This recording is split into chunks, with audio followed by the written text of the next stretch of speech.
Hi, I'm Dave Scott, six-time Ironman champion, and there's some very interesting science and there's some very interesting opportunities for some of you to change your recovery process as far as fueling.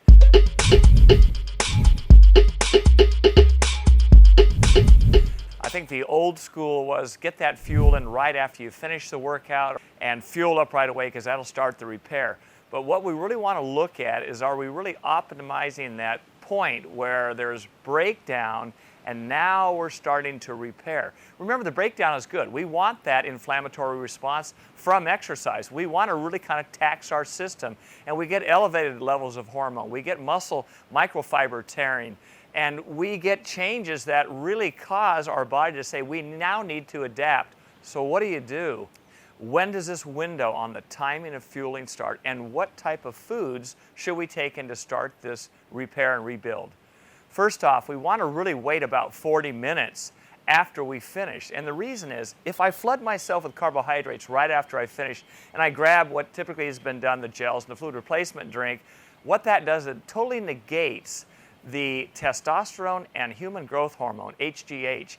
And we want those levels to be elevated. We want them to be circulating in your bloodstream, both genders, for a longer period of time, because this actually enhances that recovery.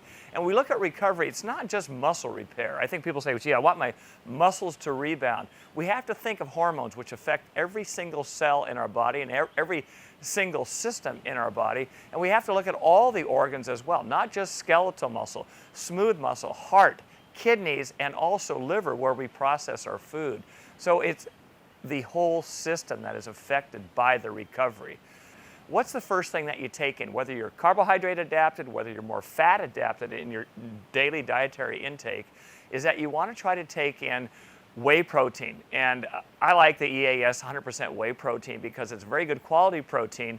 And ideally, you have two kind of fueling periods. So the first fueling should come between about 40 minutes and an hour and a half, where we start taking in whey protein.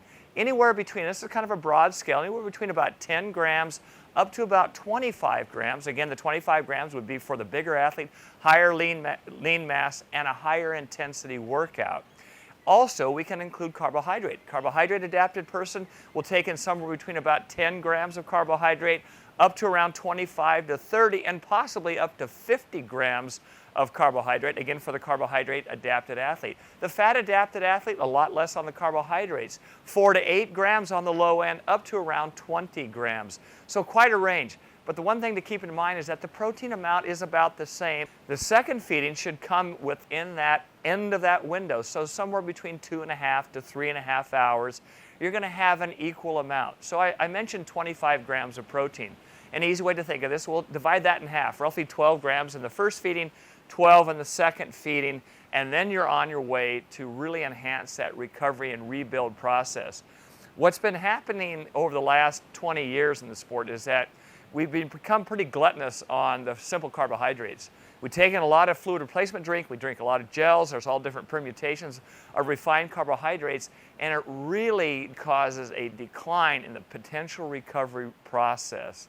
So the great science, which I like to look at, and I also like to look at the application for all of you, the athletes, is that we really want to wait. We actually want to wait a little bit before we start fueling ourselves and think about taking small amounts, because our body can only circulate X amount of protein, fat, and also carbohydrate. We don't want to feel like we're eating this ravenous meal.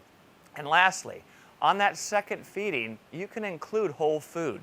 So your whole food sources, good protein, good healthy fat, and be selective on the types of carbohydrates that you take in.